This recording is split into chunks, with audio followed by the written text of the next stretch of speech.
want to talk about structure in life, like why we need structure as humans and how that helps with everything in life. Why do we need structure? Because even when people retire from jobs, they get really depressed, and you know, everybody says, oh, I want to quit, or I don't like working. But without structure, you feel kind of lost. And that's been the challenge of mine personally with depression. But structure, like get up, work out, like you brush your teeth, da da da da da. Because I'm the person, oh, wait a minute, let's go to the mall and I'll work out later. And you always find something you'd rather do. But you feel like $1 million when you keep structure in your life. And how important is structure for everything, for depression, for self-love, for everything? How important is it? Or maybe there's a different word for it than structure. That's what he was just talking about. It's Okay. great that you said that.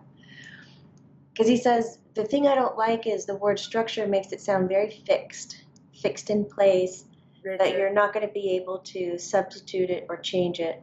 Mm-hmm. You know, because if you substitute it or change it, then you would ruin the structure itself. Right. I wish there was a way where you could say the word structure, but kind of like a soft noodle. You know, it can bend and flex, but still hold in place for you. I like that analogy, soft noodle. I call it a rhythm. Right. But soft noodle, here we go. He goes, yeah. I love it. That when he goes, let's look at how a person's brain works.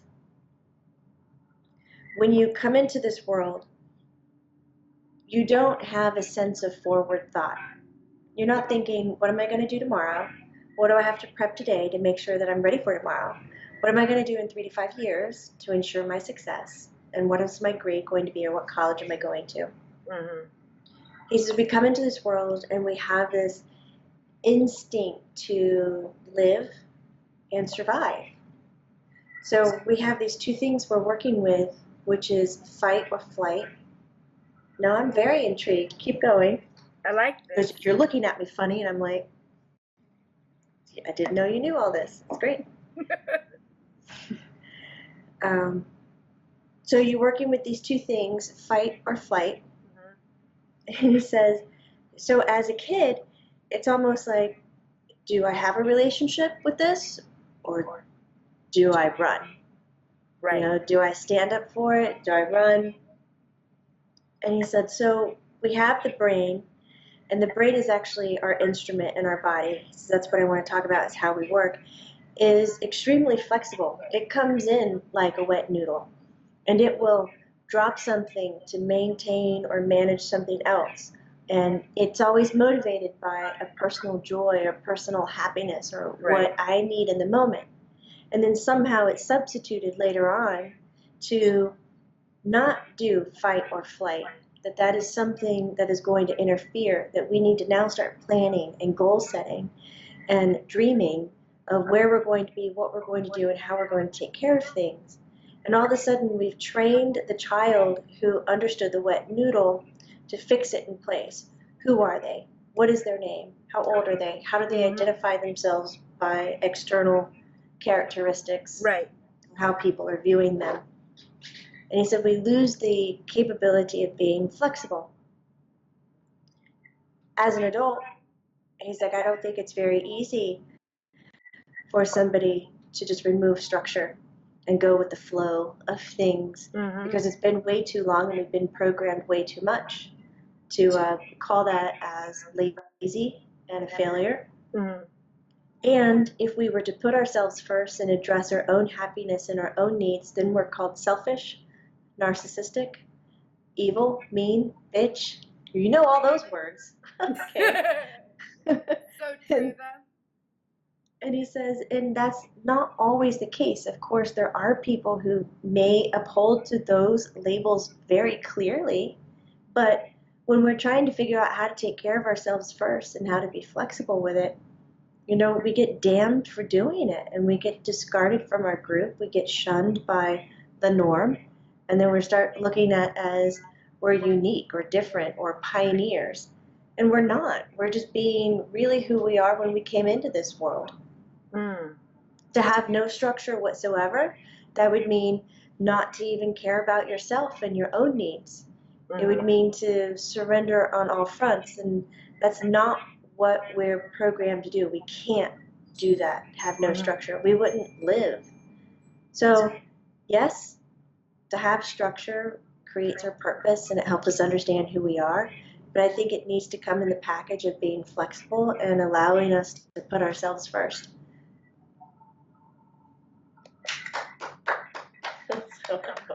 I love it. Griffen, when you guys look at being human and you've been human, or in a human body, what is the most important thing in self-care? Working out? Yeah, Exercise? prioritize it. He's getting kind of pissed that you're making him just pick one. I know. Well, just name how you think it looks. Like, to be an ultimately happy, content, go with the flow person. Okay. He's waving his hands. You mean like in today's society, like today? Yes. Okay. He's gonna like think if you were a father today and had a child, what would you teach them? What gift would you give them? All right. He's got his hands up. Rest. He's standing there. Rest? Rest. You don't think humans rest enough? No, I don't. I don't think they know how to relax either. Is that why so many kids today, I've talked about this with other parents, and I don't know if you notice this too, Jamie, so much anxiety in kids these days. It's terrible. Yes. Where is that from, Griff? Is it in the food, or what is that? He goes, I mean, the food is sometimes fucked up. But it's most likely in the parents. And the parents responding to their environment and their culture, and they want to be best, and they want to provide the best because they can. And so they're putting all this onto their kid. You got to have a play date. You got to speak another language. You got to be gifted. You got to do your homework. You got to turn this in. Now you got to go here. Now you got to go here. Blah, blah, blah.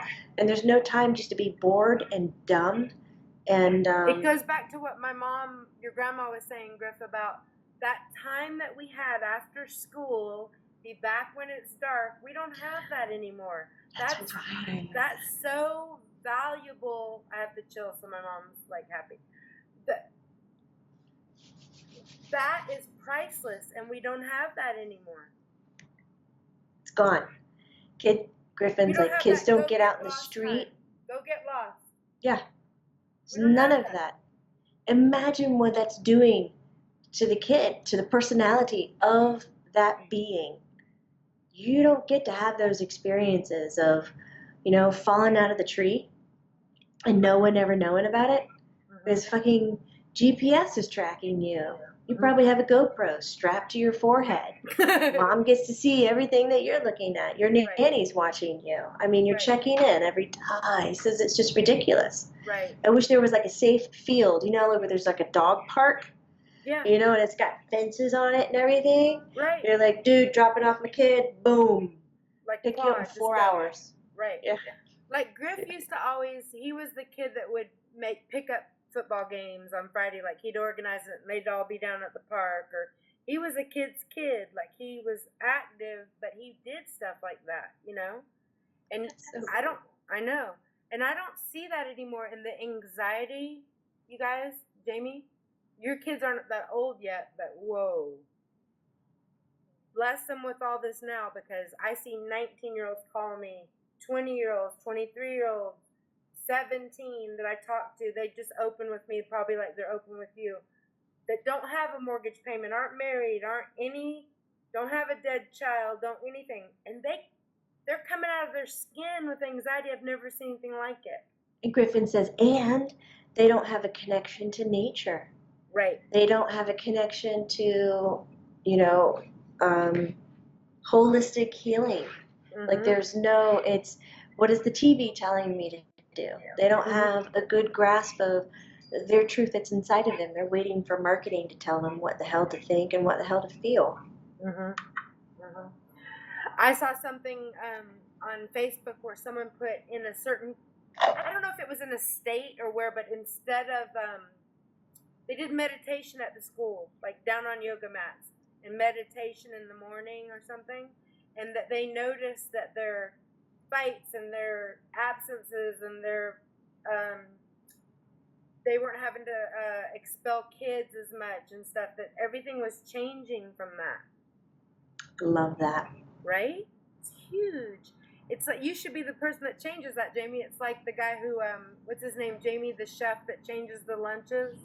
He goes all over the world. He's really upset about the lunches. Yeah.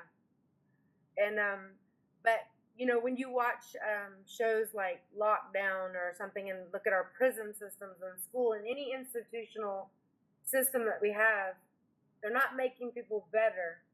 They're making them ridden with anxiety. Like jail should have meditation and all that stuff, you know? And yoga and healing. Yes. And, yes. If you really want to rehab somebody. Griff says it's our responsibility to take care of each other. Yeah. But instead we cage people like animals, and I mean, I can remember school just being a nightmare. And I heard it's even worse now. It's just gotten so, I mean, just to get in college, you've got to get such a high grade average, and, you know, crazy. I know kids that had, like, nerdy grade averages and didn't get accepted places. Really? Yeah, crazy. You just have to choose who you hang out with, though, and you have to find that peace, I think. Like the Lumineers, Jamie, you just have to surround yourself with Lumineers. Yeah, because this world's too people-y. It's too people-y. It's hard. Right? Griffin says maybe when we learn how to take care of our people, we can learn how to take care of our earth. It's true, huh?